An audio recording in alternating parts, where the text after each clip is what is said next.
কোরআনে কারিমে আল্লাহ পাক বলেন হাযা বায়ানুল লিন্নাসি ওয়া হুদাও ওয়া মাউইযাতুল লিল মুত্তাকিন। সূরা আলে ইমরান ৪ নম্বর পারার ৬ নম্বর পৃষ্ঠা ৯ নম্বর লাইনের ১৪ নম্বর রুকুর ১৩৮ নম্বর আয়াত। এটা তাফসীর ইবনে কাসির থেকে বলছে, আল্লাহ পাক বলেন হাযা বায়ানুল লিন্নাস, এই যে কোরআন আমি দিয়েছি এটা মানুষের জন্য বক্তব্য। আমরা বাস্তবতায় বুঝি যাদের জীবনে ভেতরে জীবন আছে, রূহ আছে, এরাই মানুষ, এদেরকে আমরা মানুষ বলে বিবেচনা করি।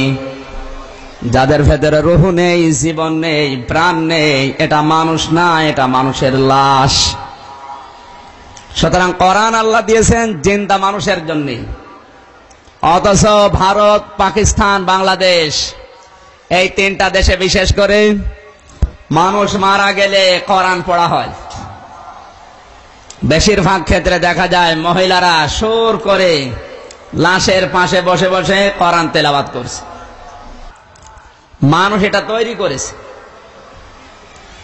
মান আহাদাসা ফি আমরিনা হাযা মা লাইসা মিনহু ফাহুয়া রাদ্দুন, রাহুল বুখারী। হযরত আয়েশা সিদ্দিকা রাদিয়াল্লাহু তাআলা আনহা থেকে বর্ণিত, বিশ্বনবী বলে, আমি নবীর পক্ষ থেকে, আমার সাহাবীদের পক্ষ থেকে যেটা স্বীকৃত নয়, ইসলাম বলে যদি কেউ পালন করে ওটা পরিত্যাজ্য। নবীজি ইন্তেকালের পরে, সাহাবীরা ইন্তেকালের পরে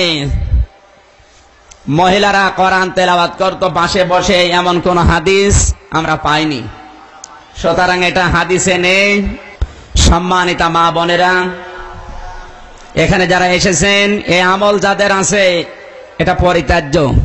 আশা করছি ছেড়ে দেবেন, কারণ কোরআন আল্লাহ দিয়েছেন জিন্দা মানুষের জন্য, মৃত মানুষের জন্য আল্লাহ কোরআন দেয়নি।